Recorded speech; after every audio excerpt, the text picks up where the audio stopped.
My role as caregiver is I started my career as a solo practitioner in Alamance County in North Carolina. And in that experience, those were the days where there were no hospitalists. So 1 minute I'd be in my office seeing a hangnail. The next minute I'd be across the street in an ICU stabilizing a patient on a ventilator. And it just struck me, with all the advancements that we were making in medical care, we were leaving so many people behind.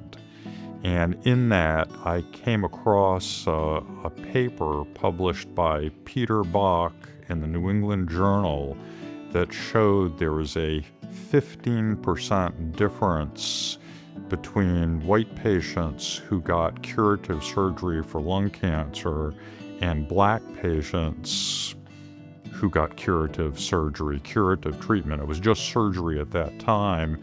And it occurred to me, it's really weird not to get surgery for something that had a 50% chance of killing you within a year and a 100% chance of killing you in 4 or 5 years. So I wanted to find out why.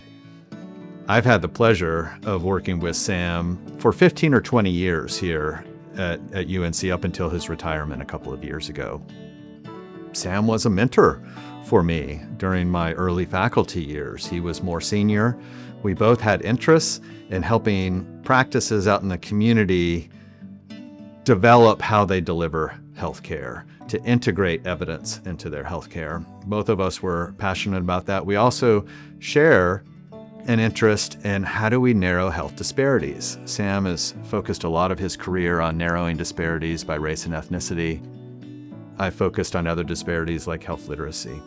At baseline, in curable lung cancer patients, 80% of white patients were completing curative care, whereas that number for black patients was around 69-70%. In the intervention groups, care was almost perfect. It was at 96% completion of treatment. And so that was kind of fun, and we got subsequent data over the years that showed, surprise, that getting completed treatment resulted in better survival, and the disparity in survival went away also. Digital plus caring human beings equals mitigating disparities, ending disparities, and improving care for every single person. To summarize Sam's work and impact, he has shined a light on unequal outcomes. He has pulled together populations of physicians and patients across North Carolina and really across the country, and affected the care of hundreds of thousands of patients. He's changed healthcare in America. He's helped to establish practice facilitation as a key method to help practices adopt new evidence. And Sam was at the center of making that happen.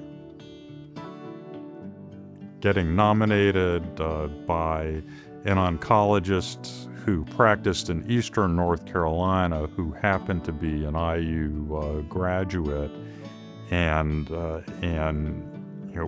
working at times with him on cancer treatment in a part of North Carolina that's really has been underfunded, undertreated.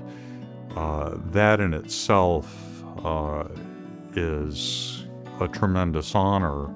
But then with the love I've had for IU and all it's done with my life, can't get any better.